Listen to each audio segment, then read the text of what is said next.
തദ്ദേശ സ്വയംഭരണ സ്ഥാപനങ്ങളിലേക്ക് തിരഞ്ഞെടുപ്പ് നടക്കുന്ന അവസരത്തിൽ കാസർഗോഡ് പ്രസ് ക്ലബ്ബിൽ ഒരിക്കൽ കൂടി മീറ്റ് ദ പ്രസ് പരിപാടിയിൽ പങ്കെടുക്കാൻ എന്നൊരു സന്തോഷം. പ്രസിഡന്റിനോടും സെക്രട്ടറിയോടും ഭാരവാഹികളോടും ഞാൻ പ്രത്യേകമായ നന്ദി പറയുകയാണ്. നമുക്കറിയാം, ഈ തെരഞ്ഞെടുപ്പിൽ വളരെ ഉറച്ച പ്രതീക്ഷകളോടുകൂടിയാണ് UDF മുന്നോട്ട് നീങ്ങുന്നത്. ഞങ്ങൾ 10 ദിവസം മുമ്പ് ഈ സർക്കാരിനെതിരായിട്ടുള്ള കുറ്റപത്രം ജനങ്ങളുടെ മുമ്പിൽ സമർപ്പിച്ചു. ആ കുറ്റപത്രം ജനങ്ങളുടെ കോടതിയിൽ വിചാരണ ചെയ്യപ്പെടും എന്നാണ് ഞങ്ങളുടെ പ്രതീക്ഷ. ഗവൺമെൻറ്റിനെ രൂക്ഷമായി വിമർശിക്കുമ്പോഴും ഗവൺമെൻറ്റിൻ്റെ തെറ്റുകൾ ചൂണ്ടിക്കാണിക്കുമ്പോഴും അതോടൊപ്പം തന്നെ ഞങ്ങൾ വന്നാൽ ഞങ്ങൾ എന്ത് ചെയ്യുമെന്ന കൃത്യമായൊരു മാനിഫെസ്റ്റോ കൂടി ഞങ്ങൾ ഇപ്രാവശ്യം പ്രകാശനം ചെയ്യുന്നുണ്ടായി. ആ മാനിഫെസ്റ്റോയും അധികാര വികേന്ദ്രീകരണത്തിൻ്റെ കൃത്യമായ ലക്ഷ്യങ്ങൾ പൂർത്തീകരിക്കുന്നതിന് വേണ്ടി, അതിനെ പുതിയ മാനങ്ങൾ ഉണ്ടാക്കുന്നതിന് വേണ്ടി, അതിൻ്റെ ഫലമായി സാധാരണക്കാരൻ്റെ ജീവിതത്തിൽ ഒരുപാട് മാറ്റങ്ങൾ ഉണ്ടാകുന്ന തരത്തിൽ, അവൻ്റെ ജീവിത നിലവാരം ഉയരുന്ന തരത്തിൽ, ഒരു സമൂഹത്തിലെ സാമൂഹ്യ സാമ്പത്തിക മാറ്റത്തിന് വേദിയാകുന്ന തരത്തിൽ അധികാര വികേന്ദ്രീകരണത്തെ മാറ്റണം എന്നുള്ളതാണ് വെച്ചിരിക്കുന്നത്. തീർച്ചയായിട്ടും പ്രാദേശിക വിഷയങ്ങൾ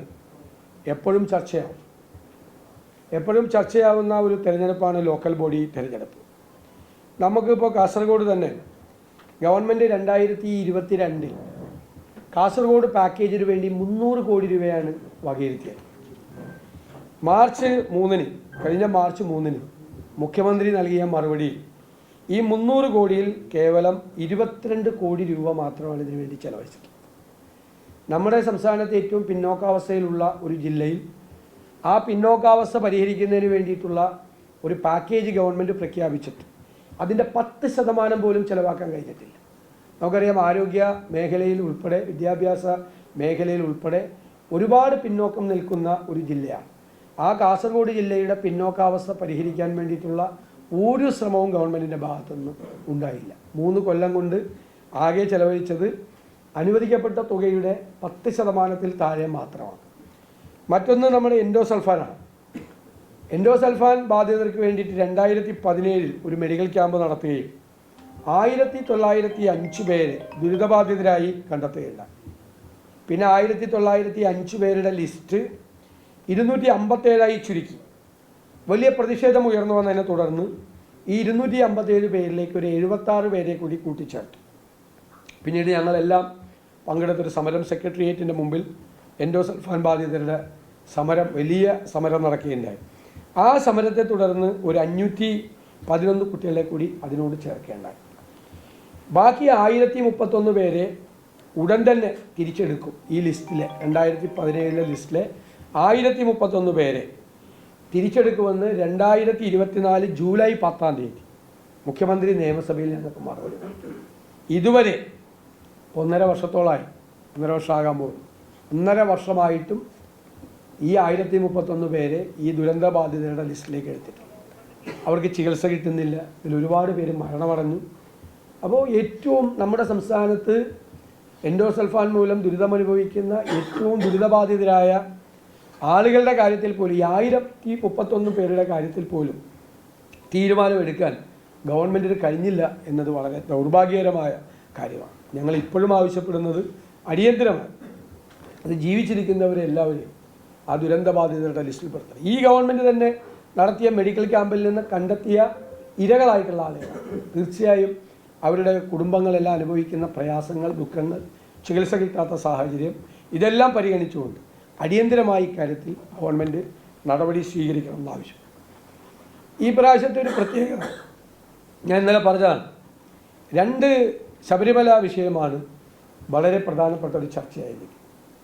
ശബരിമലയിലെ അയ്യപ്പ ക്ഷേത്രത്തിലെ ശ്രീകോവിലിലെ കഥകും കട്ടളയും ദ്വാരപാലക ശില്പവും കവർന്നെടുക്കാൻ വേണ്ടിയിട്ടുള്ളൊരു ഗൂഢാലോചന നടന്നു. അതിൽ CPMൻ്റെ ഉന്നത നേതാക്കളടക്കം ആളുകൾ, 2 മുൻ ദേവസ്വം ബോർഡ് പ്രസിഡന്റുമാർ, മുഖ്യമന്ത്രിയുടെ ഏറ്റവും അടുപ്പക്കാരായ 2 പേർ മോഷണക്കുറ്റത്തിന്, സ്വർണം മോഷ്ടിച്ചതിന് ജയിലിലാണ്. ആ 2 പേർക്കെതിരായി ഒരു നടപടിയും സ്വീകരിക്കില്ല എന്നൊരു നിലപാടാണ് CPM എടുത്തിരിക്കുന്നത്. അവർ കൂടുതൽ വിവരങ്ങൾ പുറത്തു പറയുമോ എന്നുള്ള ഭയത്തിൽ നിന്നാണ് അവർക്കെതിരായി കൂടുതൽ നേതാക്കൾ CPM നേതാക്കൾ പ്രതികളാകുമോ എന്നുള്ള ഭയത്തിൽ നിന്നാണ് അവരുടെ പേര് പുറത്തു പറയാതിരിക്കുന്നത്. അതുമാത്രമല്ല, നിരവധി ക്രിമിനലുകൾ, ലഹരി മാഫിയയുമായി ബന്ധമുള്ളവർ, ലൈംഗിക അപവാദ കേസുകളിൽ പ്രതികളായ ആളുകൾ, അവരൊക്കെ CPM-ൻ്റെ സ്ഥാനാർത്ഥികളാണ്. അരിയിൽ ഷുക്കൂർ വധക്കേസിലെ പ്രതിയായിരുന്ന 28ാം പ്രതിയായിരുന്ന PP സുരേശൻ CPM പട്ടുവം പഞ്ചായത്തിലെ 14ാം വാർഡിൽ സ്ഥാനാർത്ഥിയാണ്.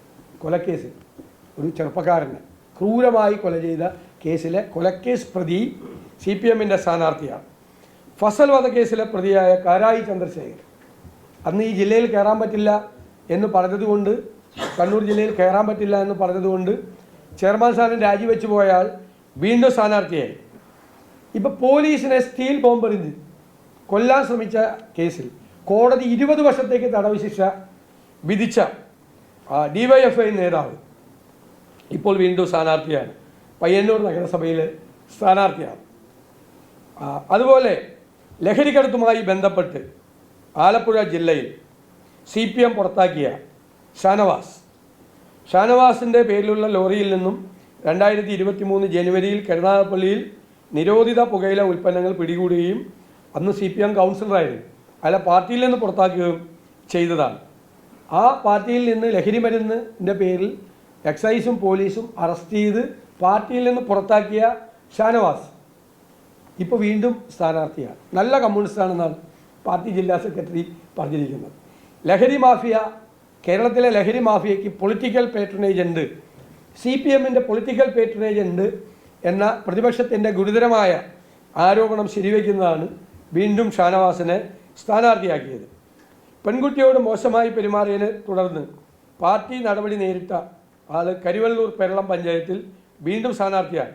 നേരത്തെ ലോക്കൽ സെക്രട്ടറി സ്ഥാനത്ത് നിന്ന് നീക്കിയ പ്രദീപനാണ് അവിടെ സ്ഥാനാർത്ഥി. പയ്യന്നൂർ നഗരസഭയിൽ 7ാം വാർഡിൽ ഇതുപോലൊരു മുൻ ഏരിയ സെക്രട്ടറി ഇതേപോലെ തന്നെ സ്ഥാനാർത്ഥിയായിട്ടുണ്ട്. അദ്ദേഹത്തെ ഏരിയ സെക്രട്ടറി സ്ഥാനത്ത് നിന്ന് നീക്കം ചെയ്തത് സ്ത്രീ വിഷയവുമായി ബന്ധപ്പെട്ട ഗുരുതരമായ ആരോപണത്തെ തുടർന്നാണ്. ADM നവീൻ ബാബുവിൻ്റെ മരണവുമായി ബന്ധപ്പെട്ട് കണ്ണൂർ ജില്ലാ മുൻ പഞ്ചായത്ത് പ്രസിഡന്റ് PP ദിവ്യക്കെതിരായി കേസ് അന്വേഷിച്ച പോലീസ് ഉദ്യോഗസ്ഥർ സർവീസിൽ നിന്ന് വിരമിച്ചതിന് പിന്നാലെ ഇപ്പോൾ ശ്രീകണ്ഠപുരത്ത് ACP ആയിരുന്ന രത്നകുമാർ ഉടൻ തന്നെ സ്ഥാനാർത്ഥിയാണ്, CPM-ൻ്റെ സ്ഥാനാർത്ഥി. ഇവിടെ ക്രിമിനലുകൾ, മോഷ്ടാക്കൾ അവരെല്ലാം സംരക്ഷിക്കുകയാണ് പാർട്ടി. ഈ ക്രിമിനലുകളെയും ലഹരി കടത്ത് കേസിൽ ബന്ധപ്പെട്ടവരെയും അതുപോലെ തന്നെ ലൈംഗിക അപവാദ കേസിൽ ബന്ധപ്പെട്ടവരെയും സ്ഥാനാർത്ഥികളാക്കി നിർത്താൻ വേണ്ടിയിട്ടുള്ള ഇതാണ് CPM കാണിച്ചത്. എന്ത് മെസ്സേജാണ് CPM ഇതുവഴി കൊടുക്കുന്നത്? വളരെ മോശമായ ഒരു മെസ്സേജാണ് CPM കൊടുക്കുന്നത്. അതുകൊണ്ട് ഈ തെരഞ്ഞെടുപ്പ് എന്ന് പറയുന്നത് CPM BJP-യിൽ നിന്നും അകലയില്ല. രണ്ടുപേർക്കും ഒരേ ഫാസിസ്റ്റ് സ്വഭാവമാണ്. ഇപ്പോഴും മുഖ്യമന്ത്രിയുടെയും പാർട്ടി സെക്രട്ടറിയുടെയും ജില്ലയിൽ ചില പഞ്ചായത്തുകളിൽ എതിരായിട്ടുള്ള രാഷ്ട്രീയ പാർട്ടികൾക്ക് പ്രചരണം നടത്താനും നോമിനേഷൻ കൊടുക്കാനും പോലുള്ള അവകാശമില്ല. അവരെ ഭയപ്പെടുത്തുകയും കൊല്ലുമെന്ന് ഭയപ്പെടുത്തുകയും വീടിന് തീ വയ്ക്കുമെന്ന് ഭയപ്പെടുത്തുകയും ചെയ്ത് പേടിപ്പിച്ച് ഏകകണ്ഠമായി എതിരില്ലാതെ സ്ഥാനാർത്ഥികളെ ജയിപ്പിക്കാനുള്ള ശ്രമമാണ് ഇപ്പോഴും അവിടെ നടത്തുന്നത്. ഇത് ഏത് നൂറ്റാണ്ടിലെ പാർട്ടിയാണ്? യഥാർത്ഥത്തിൽ ഏത് നൂറ്റാണ്ടിലാണ് ഈ പാർട്ടി ജീവിക്കുന്നത്? 21ാം നൂറ്റാണ്ടാണ് ഇത് എന്ന് പോലും മറന്നുകൊണ്ടാണ് രാഷ്ട്രീയ പ്രവർത്തകർക്ക് പ്രവർത്തിക്കാൻ പോലും അനുവാദമില്ലാതെയുള്ള ഒരു രാഷ്ട്രീയ പ്രവർത്തനം നടത്തുന്നത്. ഈ തെരഞ്ഞെടുപ്പിൽ ഗവൺമെൻറ്റിൻ്റെ ഈ കേരളത്തിൻ്റെ സമ്പദ് വ്യവസ്ഥ മുഴുവൻ തകർത്ത് തരിപ്പണമാക്കിയ ഈ ഗവൺമെൻറ്റിൻ്റെ നടപടികൾ കൂടെ ചർച്ച ചെയ്യും. ആരോഗ്യം, വിദ്യാഭ്യാസം, കൃഷി, വന്യജീവി ആക്രമണവുമായി ബന്ധപ്പെട്ടുള്ള പ്രശ്നങ്ങൾ, പട്ടികജാതിക്കാരുടെ പ്രശ്നങ്ങൾ, മത്സ്യത്തൊഴിലാളികളുടെ പ്രശ്നങ്ങൾ, നിരവധിയായ ജീവനക്കാരുടെ പ്രശ്നങ്ങൾ, നിരവധിയായ പ്രശ്നങ്ങൾ ഈ തെരഞ്ഞെടുപ്പിൽ ഉറപ്പായി ചർച്ച ചെയ്യണം. ഈ തെരഞ്ഞെടുപ്പുമായി ബന്ധപ്പെട്ടിട്ട് CPM-ന്റെ സ്ഥാനാർത്ഥികളെ കുറിച്ചും അതുപോലെ തന്നെ സർക്കാരിന്റെ ഭരണവിരുദ്ധ വികാരത്തെ കുറിച്ചൊക്കെ അങ്ങ് പറഞ്ഞു. UDF-നകത്തും കോൺഗ്രസിനകത്തും ഉണ്ടായ സ്ഥാനാർത്ഥി തർക്കങ്ങളും അത് DCC ഓഫീസിൽ വരെ കയ്യാങ്കളിക്കുന്ന സ്ഥിതിയൊക്കെ അങ്ങും കണ്ടതല്ലേ? അത് ഈ തെരഞ്ഞെടുപ്പിൽ ചർച്ച ചെയ്യപ്പെടില്ലേ? ഒരു തെരഞ്ഞെടുപ്പിലൊന്നും ഒരു ചർച്ച അതല്ലല്ലോ. പാർട്ടി സ്ഥാനാർത്ഥി ഞങ്ങൾക്ക് കഴിഞ്ഞ പ്രാവശ്യം ഉണ്ടായതിൻ്റെ 10-1 സ്ഥാനാർത്ഥി ഇവിടെ ഇല്ല. ആരെങ്കിലും അതിക്രമം കാണിച്ചിട്ടുണ്ടെങ്കിൽ അവർക്കെതിരായിട്ട് പാർട്ടി നടപടി സ്വീകരിച്ചിട്ടുണ്ട്. ഏതെങ്കിലും അത് നേരത്തെ പാർട്ടി വിട്ട് പോയ ഒരാൾ പാർട്ടിയിൽ തിരിച്ചു വന്നപ്പോൾ ഉണ്ടായൊരു പ്രശ്നമാണ്. വേണ്ടാത്തത് DCC ഓഫീസിൽ കാണിച്ചപ്പോൾ അതിനെതിരായി നടപടി സ്വീകരിച്ചിട്ടുണ്ട്. അതൊക്കെ എല്ലാ പാർട്ടിയിലും നടക്കണമല്ലോ. CPM-ൽ പ്രശ്നമുണ്ടല്ല. പണ്ട് CPM-ന് റിബലേ ഉണ്ടായിരുന്നില്ലല്ലോ കേരളത്തിൽ. കോൺഗ്രസിനും UDF മാത്രമല്ല റിബൽ.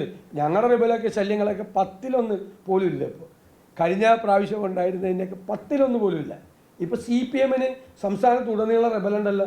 തിരുവനന്തപുരം സിറ്റി മുതൽ റിബലുണ്ടല്ലോ. മൂക്കിന് താഴെ AKG സെൻറ്ററിൻ്റെ മൂക്കിന് താഴെ റിബലുണ്ട് CPM. വ്യാപകമായി CPM റിബലുണ്ട് സംസ്ഥാനത്തുടനീളം. എന്നിട്ട് റിബലായി നിൽക്കുന്ന ആളുകളെ കൊല്ലും എന്ന് നേതാക്കന്മാർ ഭീഷണിപ്പെടുത്തിയിട്ടുണ്ട്. ഇതിപ്പോൾ ഒരു ഉന്തതള്ളല്ലേ ഉണ്ടായത്. നീ റിബലായി കൊടുത്താൽ നിന്നെ കൊല്ലും എന്ന് നേതാവ് പറയുന്നതിൻ്റെ കോളുണ്ടല്ലോ. അപ്പം അതുകൂടിയൊക്കെ ഒന്ന് കേൾക്കുന്ന നന്നായിരിക്കും.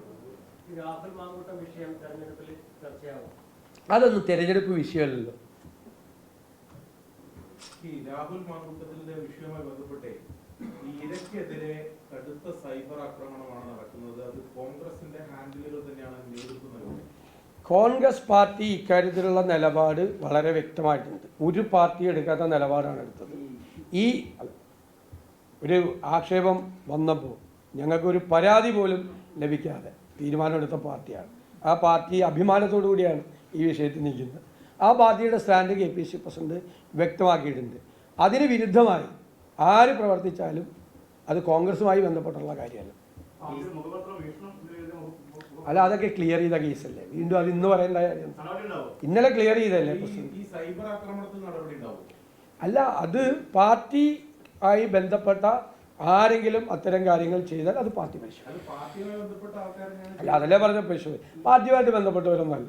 ഇരയുടെ ഐഡന്റിറ്റി വെളിപ്പെടുത്തുന്നത് ഒരു KPCC ജനറൽ സെക്രട്ടറിയുടെ ഫേസ്ബുക്ക് പോസ്റ്റിലും അതുപോലെ തന്നെ അദ്ദേഹത്തിന്റെ പരാമർശങ്ങളിലൊക്കെ ആണ് കാര്യങ്ങളൊക്കെ പുറത്തു വരുന്നത്. ഇല്ല, അങ്ങനത്തെ വിഷയം അതൊന്നും അങ്ങനത്തെ വിഷയമല്ല. ഈ അങ്ങക്കെതിരെ സൈബർ ആക്രമണം ഉണ്ടായിരുന്നില്ല. അതായത് ഇത് രാഹുൽ മാങ്കൂട്ടത്തിൽ വിഷയത്തിൽ സ്വീകരിച്ച നിലപാടിൽ അങ്ങക്കെതിരെ സൈബർ ആക്രമണം ഉണ്ടായിരുന്നു. കഴിഞ്ഞ ദിവസം രാഹുലിനെതിരെ പറഞ്ഞ രാജ്മോഹൻ ഉണ്ണിത്താനെതിരെ കടുത്ത സൈബർ ആക്രമണം. ഇതെല്ലാം കോൺഗ്രസ് ഹാൻഡിലുകൾ. ഇതൊക്കെ ഞാനൊരു കാര്യം ചെയ്യട്ടെ.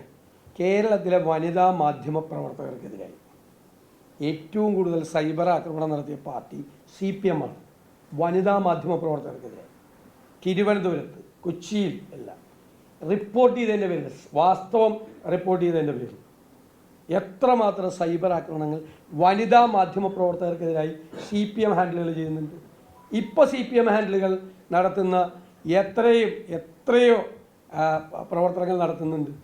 അത് കോൺഗ്രസുമായി ബന്ധപ്പെട്ട് ഒരു ഔദ്യോഗികമായ ഒരു സംവിധാനം, ഇത് CPM ഔദ്യോഗിക സംവിധാനത്തിൽ നിന്നാണ് ഈ ആളുകളെ മുഴുവൻ അധിക്ഷേപിക്കുന്നത്. കോൺഗ്രസുമായി ബന്ധപ്പെട്ട ഒരു ഔദ്യോഗിക സോഷ്യൽ മീഡിയ ഹാൻഡിലുകളും ഇത്തരം ഒരു പ്രചരണം ഉണ്ടാവില്ല. ഈ ഔദ്യോഗികമുണ്ടല്ലോ, ഈ കോൺഗ്രസിന് ഇതിനെ പ്രത്യേകിച്ച് രാഹുലിനെ വിമർശിക്കുന്നവർ അല്ലെങ്കിൽ ആ കേസുമായി ബന്ധപ്പെട്ട് അത് എന്നോട് ചോദിച്ചിട്ട് എന്താ കാര്യം? അത് ചെയ്യുന്നവരോട് നിങ്ങൾ പോയി ചോദിക്കും. എന്നോട് ചോദിച്ചിട്ട് എന്താ കാര്യം?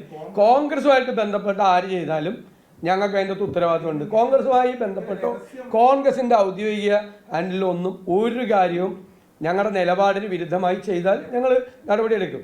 അങ്ങനെ ഒരു സംഭവം ഉണ്ടായിട്ടില്ല. നിങ്ങൾ പറയണതിനൊക്കെ എനിക്ക് മറുപടി പറയാൻ പറ്റും. I have no comments. ഞങ്ങൾക്ക് ഇത്രയും ക്ലാരിറ്റി ഉള്ളൊരു പാർട്ടി വേറെ ഏതുണ്ട്? മോഷണ കുറ്റത്തിന് ജയിലിൽ കിടക്കുന്നതിനെതിരെ നടപടിയെടുക്കില്ല എന്ന് പറഞ്ഞ പാർട്ടിയാണ് CPM. എന്നിട്ടാണ് ഇവന്ന് വലിയ വർദ്ധനം പറയുന്നത്. മോഷണ കേസിൽ അയ്യപ്പൻ്റെ സ്വർണ്ണ അടിച്ചു മാറ്റി അവിടുത്തെ ദ്വാരപാലക ശില്പം കൊണ്ട് കോടീശ്വരന് വിറ്റ ഭൂലോക കള്ളന്മാർക്കെതിരെ നടപടിയെടുക്കില്ല എന്ന് പറയുന്ന പാർട്ടിയാണ്. അല്ല, പിന്നെ ഞാൻ അപ്പുറത്ത് നിൽക്കുന്നവരുടെ പേരൊന്നും എന്നെ കൊണ്ട് പറയിപ്പിക്കണ്ട. റേപ്പ് കേസിലെ പ്രതിക്കെതിരായിട്ട് നടപടിയെടുക്കാത്ത പാർട്ടിയുടെ മാധ്യമങ്ങളും അത്തരം ചോദ്യങ്ങളൊന്നും വേണ്ട. അല്ല, അതൊക്കെ ക്ലിയർ ആണ്. ഇനി നോ മോർ ക്വസ്റ്റ്യൻസ് ഉണ്ട്. I have made it very clear. നീ വേറെ ചോദ്യം ഉണ്ടെങ്കിൽ ചോദിക്കും. ഇപ്പൊ എല്ലായിടത്തും ചെന്നിട്ട് എല്ലായിടത്തും വന്നിട്ട് എല്ലാ മീറ്റ് ദ പ്രസിനും വന്നിട്ട് കൈരളിയിലും ദേശാഭിമാനിയിൽ നിന്നും കുറേ റിപ്പോർട്ടർമാർ വന്നിട്ട് അവർ എന്നെ ചോദിച്ചുകൊണ്ടിരിക്കുക, ഇതൊന്നും കൊണ്ട് ശബരിമലയിലെ കൊള്ള ഈ തെരഞ്ഞെടുപ്പിൻ്റെ അജണ്ടയിൽ നിന്ന് മാറ്റാമെന്ന് ആരും വിചാരിക്കണ്ട. മനസ്സിലായി? ആരും വിചാരിക്കണ്ട, അത് മാറ്റാമെന്ന് വിചാരിക്കണ്ട. അത്ര വലിയ കൊള്ളയാണ്. ദൈവത്തിൻ്റെ സ്വർണ്ണമാണ് അടിച്ചു മാറ്റിയത്. അതിന് പാർട്ടി കുടപിടിച്ചു കൊടുക്കുകയാണ്. പാർട്ടി നേതൃത്വത്തിന് അതിൽ പങ്കുണ്ട്. അത് മറച്ചു പിടിക്കാൻ വേണ്ടി ഇതൊരു 10 പ്രാവശ്യം ചോദിച്ചാലൊന്നും കാര്യമില്ല. റേപ്പ് കേസിലെ പ്രതിയെ സംരക്ഷിക്കുന്നവരാണ് ഈ വർത്തമാനം വന്ന് ചോദിക്കുന്നത്. എന്നിട്ടിപ്പം ഞാൻ വായിച്ചില്ല. ഏത് മറ്റേ വാട്സാപ്പിൽ കൂടി അശ്ലീല ചിത്രം അയച്ചതിൻ്റെ പേരിൽ ഏരിയ സെക്രട്ടറിയിൽ നിന്ന് സ്ഥാനത്ത് നിന്ന് പാർട്ടി മാറ്റിയവൻ വീണ്ടും സ്ഥാനാർത്ഥിയാണ്. എന്നാൽ അതിനെപ്പറ്റിയൊക്കെ ഒന്ന് അന്വേഷിക്കും. ഇത്ര ഗുരുതരമായിട്ടുള്ള ഒരു ലൈംഗിക വേറെ വല്ല ഉണ്ടോ? വേറെ വല്ല ചോദ്യം ഉണ്ടോ? വേറെ വല്ല ചോദ്യം ഉണ്ടോ? അല്ല, അവർ തന്നെ ചോദിച്ചുകൊണ്ടിരിക്കുക. ഇത് ഈ ഞാനിവിടെ ഗസ്റ്റായിട്ടാണ് വന്നിരിക്കുന്നത്, മീറ്റ് ദ പ്രസിന്, മനസ്സിലായി. ഞാൻ നടത്തുന്ന പത്രസമ്മേളനങ്ങൾ തയ്യാറാക്കാൻ വേണ്ടിയിട്ട് 4-5 പേര് വന്നിട്ട് സ്ഥിരമായിട്ടുള്ള പരിപാടിയാണ്. നിങ്ങൾ ആദ്യം പോയിട്ട് ധൈര്യം ഉണ്ടെങ്കിൽ ഞാൻ മുഖ്യമന്ത്രിയോട് ഒരു ചോദ്യം ചോദിക്കും. ഏതെങ്കിലും ഒരു മാധ്യമ പ്രവർത്തകന് അദ്ദേഹത്തോട് ചോദ്യം ചോദിക്കാൻ പറയട്ടെ. പത്രസമ്മേളനം നടത്തൂല, മീഡിയയും കാണൂല, കണ്ട 50 മിനിറ്റ് മറ്റേ റേഡിയോ ആണ്, ഇങ്ങോട്ട് പറഞ്ഞ കേൾക്കണം. എന്നിട്ടൊരു 4 ചോദ്യം സ്പോൺസേഡ് ചോദ്യം ചോദിച്ചു പോകും. ഞങ്ങളുടെ പത്രസമ്മേളനങ്ങൾ വന്ന് മനഃപൂർവ്വമായി ദേശാഭിമാനി കൈരളി ആളുകൾ വന്ന് നമ്മൾ മറുപടി പറഞ്ഞ ചോദ്യം 5-10 പ്രാവശ്യം ചോദിച്ചു. ഇത് ചായക്കടയിലെ ചർച്ചയല്ല, ഇത് കാസർഗോഡ് പ്രസ് ക്ലബ്ബിൽ നടക്കുന്ന മീറ്റ് ദ പ്രസ്സാണ്. അത് മനസ്സിലാക്കി ചോദിച്ചാൽ നന്നാണ്. ഞാൻ നിങ്ങളുടെ ഒരു ചോദ്യത്തിന് മറുപടി ഇല്ല പറഞ്ഞു, വേറൊരാളെ കൊണ്ട് ചോദിക്കില്ല. അതാണ് തന്ത്രം.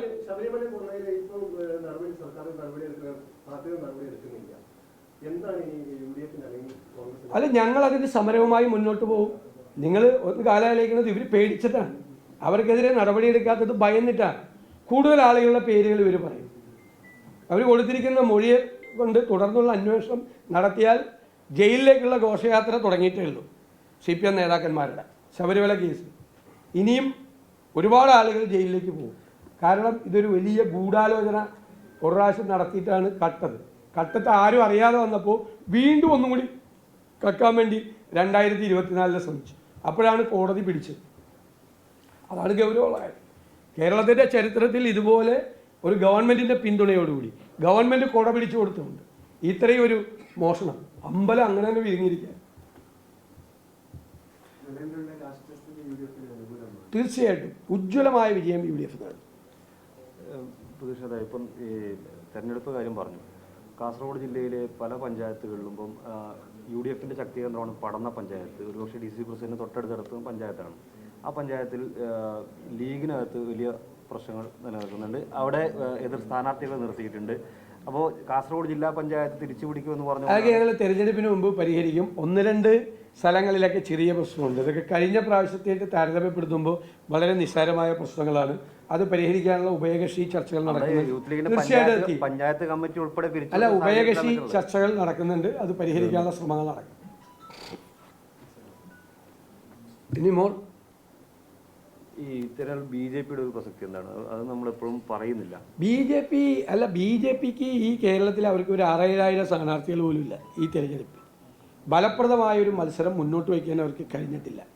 ഇപ്പോൾ കാസർഗോഡ് ജില്ലയിൽ പോലും അവരുടെ സാന്നിധ്യം ഉണ്ടായിരുന്ന സ്ഥലങ്ങളിൽ പോലും അവർ വളരെ പിന്നോക്കം പോയിരിക്കുകയാണ്. BJPയിൽ നടക്കുന്ന അന്തഛിദ്രം BJPയെ സംഘടനാപരമായി ദുർബലപ്പെടുത്തിയിരിക്കുകയാണ്. മാത്രമല്ല, കേരളത്തിൻ്റെ ഒരു സെക്യുലർ മനോഭാവമുള്ള ജനങ്ങളാണ് കേരളത്തിൽ. BJPക്കൊന്നും ഒരു പ്രാധാന്യം കൊടുക്കുന്ന ഒരു തിരഞ്ഞെടുപ്പ് ഫലം കേരളത്തിൽ ഉണ്ടാവില്ല. ഇപ്പോൾ നിങ്ങൾക്കറിയാം, കേരളത്തിലെ ഗവൺമെൻറ്റും കേരളത്തിലെ CPMഉം കേരളത്തിലെ മുഖ്യമന്ത്രിയും കേന്ദ്ര BJP നേതൃത്വത്തിൻ്റെ മുമ്പിൽ വിധേയരായിട്ട് കുനിഞ്ഞു നിൽക്കുക. 2 വിഷയങ്ങളാണ് മന്ത്രിസഭയെയും പാർട്ടിയെയും പോലും പറ്റിച്ചുകൊണ്ട് PM ശ്രീ വിഷയത്തിലും ലേബർ കോഡ് വിഷയത്തിലും CPM തീരുമാനമെടുത്തത്. PM ശ്രീ വിഷയത്തിൽ മന്ത്രിസഭാംഗങ്ങളെയും പോളിറ്റ് ബ്യൂറോയെയും സെക്രട്ടേറിയറ്റിനെയും LDFനെയും പോലും മറികടന്നുകൊണ്ടാണ് ഏകപക്ഷീയമായി തീരുമാനമെടുത്തത്. PM ശ്രീയിൽ ഒപ്പുവെച്ചിട്ട് 16-ാം തീയതി ഒപ്പുവെച്ച് വന്ന് 22-ാം തീയതി ക്യാബിനറ്റിലിരിക്കുമ്പോൾ ക്യാബിനറ്റിലെ CPI മന്ത്രിമാർ പരാതി പറഞ്ഞിട്ട് പോലും ഒപ്പുവെച്ച കാര്യം രഹസ്യമാക്കി വെച്ച് അവരെ പോലും കബളിപ്പിച്ച മുഖ്യമന്ത്രിയും വിദ്യാഭ്യാസ മന്ത്രിയാണ്. എന്നിട്ട് 22-ലും 23-ലും നമ്മളോട് പറയാണ് ലേബർ കോഡിന് നമുക്കൊരു കരടുണ്ടാക്കണം. 2021-ൽ തന്നെ BJP ഗവൺമെൻറ് ഉണ്ടാക്കി വെച്ചതിനേക്കാൾ തൊഴിലാളി വിരുദ്ധമായ കരട് വിജ്ഞാപനം തയ്യാറാക്കി വെച്ചിട്ട് ഒരു യൂണിയനുമായിട്ട് ആലോചിക്കാതെ, പ്രതിപക്ഷമായിട്ട് ആലോചിക്കാതെ തയ്യാറാക്കി BJP കേന്ദ്ര നേതൃത്വം പറയുന്നതനുസരിച്ച് വിധേയരായി കാര്യങ്ങൾ ചെയ്യണം. ഭയന്നിട്ടാണ്, കേസുകളെ ഭയന്നിട്ട് വിധേയരായി ചെയ്യുന്ന ഒരു സംസ്ഥാന CPM നേതൃത്വവും ഭരണ നേതൃത്വമാണ് കേരളത്തിൽ. അതാണ് കേരളത്തിൻ്റെ ദൗർഭാഗ്യം. തീർച്ചയായിട്ടും വളരെ അപകടകരമായ റിപ്പോർട്ടുകളാണ് വിവിധ ജില്ലകളിൽ നിന്ന് വരുന്നത്. ധാരാളം ആളുകൾ, ലക്ഷക്കണക്കിന് ആളുകൾ ഇപ്പോഴും പുറത്താണ് നിൽക്കുന്നത്. എന്നിട്ടും തെരഞ്ഞെടുപ്പ് കമ്മീഷനും അതിൻ്റെ കീഴിലുള്ള ഉദ്യോഗസ്ഥന്മാരും അനാവശ്യമായ സമ്മർദ്ദം ചെലുത്തി. ഇപ്പം 4-ാം തീയതി വരെ വെച്ചിരുന്നതാണ്. 4-ാം തീയതിക്ക് മുമ്പ് ഇന്ന് തീർക്കണമെന്ന് പറഞ്ഞ് 23-ാം തീയതി പറഞ്ഞു. ഈ നാളെ തീർക്കണമെന്ന് പറയുമ്പോൾ വീണ്ടും വേറെ തിട്ടൂരം വന്നിരിക്കുകയാണ്. പല BLOമാർക്കും ജോലി പൂർത്തിയാക്കാൻ കഴിഞ്ഞിട്ടില്ല. പകുതി 1000 മുതൽ 1500 വോട്ടർമാർ വരെയാണ് ഒരു ബൂത്തിൽ നിന്ന് നീക്കം ചെയ്യപ്പെട്ടിരിക്കുന്നത്. അതിൽ 1/3 വോട്ടർമാരെ പോലും തിരിച്ചു കയറ്റാൻ പല ബൂത്തുകളിലും കഴിഞ്ഞിട്ടില്ല. പല നഗരങ്ങളിലും ഈ ആളുകൾ അങ്ങോട്ടും ഇങ്ങോട്ടും ഷിഫ്റ്റ് ചെയ്യുന്നതുകൊണ്ട് നഗരങ്ങളിൽ എപ്പോഴും ഒരു ഫ്ലോട്ടിംഗ് പോപ്പുലേഷനാണ്.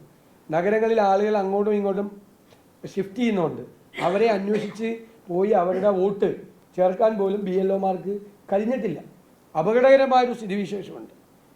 വലിയ തോതിൽ വോട്ടർ പട്ടികയിൽ നിന്ന് ആളുകളുടെ പേര് നിയമവിരുദ്ധമായി നീക്കം ചെയ്യപ്പെടുന്ന ഒരു അവസ്ഥയിലേക്കാണ് പോകുന്നത്. അതുകൊണ്ട് ഇതിൻ്റെ സമയം വീണ്ടും നീട്ടിക്കൊടുക്കണം. ഈ ലോക്കൽ ബോഡി തെരഞ്ഞെടുപ്പ് കഴിഞ്ഞിട്ടും ഇതിനൊരു, കാരണം കേരളത്തിലെ രാഷ്ട്രീയ പ്രവർത്തകരും മെയിൻ സ്ട്രീം രാഷ്ട്രീയ പ്രവർത്തകരും മുഴുവൻ ഈ തെരഞ്ഞെടുപ്പിൻ്റെ ഭാഗമായിട്ട് നിൽക്കുകയാണ്. അതുകൊണ്ട് ഈ തെരഞ്ഞെടുപ്പ് കഴിഞ്ഞിട്ടൊരു കുറച്ച് ദിവസം കൂടി പ്രത്യേകമായി അനുവദിച്ചാൽ മാത്രമേ ഇത് നടക്കൂ. ഇല്ലെങ്കിൽ ഒരു ഫ്രീ ആൻഡ് ഫെയർ ഇലക്ഷൻ്റെ, സത്യസന്ധവും നീതിപൂർവമായ ഇലക്ഷൻ്റെ ഏറ്റവും പ്രധാന കാര്യം കൃത്യമായ വോട്ടർ പട്ടികയാണ്. ആ വോട്ടർ പട്ടികയിൽ നിന്ന് വോട്ടവകാശമുള്ള ആളുകൾ നീക്കം ചെയ്യപ്പെടുന്ന വളരെ പരിതാപകരമായ ഒരു അവസ്ഥയിലേക്ക് എത്തിച്ചു. ഫോം തിരിച്ചു വാങ്ങിയില്ല, ഫോം കൊടുത്തിട്ടില്ല. ധാരാളം പേർക്ക്, അർഹതപ്പെട്ട ആളുകൾക്ക് ഫോം കൊടുത്തിട്ടില്ല. കൊടുത്ത ആളുകളുടെ ഫോം തിരിച്ചു വാങ്ങിയിട്ടില്ല. ഈ BJP പറയുന്നതേ ഇപ്പോൾ കേരളത്തിൽ തദ്ദേശ തെരഞ്ഞെടുപ്പുമായി ബന്ധപ്പെട്ട ഏറ്റവും കൂടുതൽ സ്ഥാനാർത്ഥികൾ BJPക്കാണെന്നുള്ളതാണ്. ഇത്തവണ കൂടുതൽ തദ്ദേശ സ്വയംഭരണ സ്ഥാപനങ്ങളിൽ അധികാരത്തിലെത്തുമെന്നാണ് BJP സംസ്ഥാന അധ്യക്ഷൻ പറയുന്നത്. അതിപ്പോൾ തോക്കുമെന്ന് പറയാൻ പറ്റില്ലല്ലോ. അത് അവർക്കെതിരായിട്ട് വലിയ ആരോപണം വന്നു. 6-7 സ്ഥാനാർത്ഥികൾ അവർക്കില്ല സ്റ്റേറ്റിൽ. അവർക്ക് പല സ്ഥലത്ത് സ്ഥാനാർത്ഥികളില്ല. ആ സ്ഥിതിയിലേക്ക് പോയി. അപ്പോൾ അത് ആരോപണം വന്നു കഴിഞ്ഞപ്പോൾ അത് മറച്ചു വയ്ക്കാൻ വേണ്ടിയിട്ടാണ് പറഞ്ഞത്. പിന്നെ ഒരു പാർട്ടി പ്രസിഡന്റിന് ഇലക്ഷനിൽ തോക്കുമെന്ന് പറയാൻ പറ്റും, ജയിക്കുന്നല്ലേ പറയാം. കാസർഗോഡ് ജില്ലയിൽ തന്നെ BJPക്ക് സ്വാധീനമുള്ള വാർഡുകളിൽ പല സ്ഥലത്തും കോൺഗ്രസിന് സ്ഥാനാർത്ഥികളില്ല. അതൊരു യാഥാർത്ഥ്യമാണ്. കോൺഗ്രസിന്റെ UDFന്റെ സ്ഥാനാർത്ഥി ഇല്ലാത്തൊരു സ്ഥലം ഉണ്ടാവും. അതൊക്കെ നിങ്ങൾ അന്വേഷിച്ചു. പല CPM നേതാക്കന്മാരും അവരുടെ പ്രധാനപ്പെട്ട ബന്ധുക്കളൊക്കെ മത്സരിക്കുന്നത് വേറെ ചിഹ്നത്തിലാണ്. അത് BJPയുടെ വോട്ട് കിട്ടാൻ വേണ്ടിയിട്ടാണ്. BJPയുടെ വോട്ട് കിട്ടാൻ വേണ്ടിയിട്ടാണ് ചിഹ്നം മാറി മത്സരിക്കുന്നത്. അരിവാൾ ചിട്ടി നക്ഷത്രമില്ല. അറിയപ്പെടുന്ന പാർട്ടി നേതാക്കൾക്ക്, അറിയപ്പെടുന്ന പാർട്ടി ഭാരവാഹികൾക്ക്, പാർട്ടി അംഗങ്ങൾക്കില്ല. അത് ഞാൻ ആദ്യമായിട്ടാണ് ഇത് കാണുന്നത്, ഈ പ്രാവശ്യം കാണുന്നത്. അറിയപ്പെടുന്ന പാർട്ടി നേതാക്കന്മാർ, നാട്ടിൽ അറിയപ്പെടുന്ന പാർട്ടി നേതാക്കന്മാർ അരിവാൾ ചിട്ടി നക്ഷത്രത്തിൽ മത്സരിക്കുന്നില്ല. അത് ആരുടെ വോട്ട് കിട്ടാൻ വേണ്ട. അപ്പോൾ ശരി, ലോകത്തെവിടെയായാലും ഏത് സമയത്തും 24 വാർത്തകളും ഓഗ്മെന്റഡ് റിയാലിറ്റി പാക്കേജുകളും എക്സ്പ്ലെയിനറുകളും വിശദമായി കാണാൻ ഞങ്ങളുടെ YouTube ചാനൽ നിങ്ങൾക്ക് സബ്സ്ക്രൈബ് ചെയ്യാം.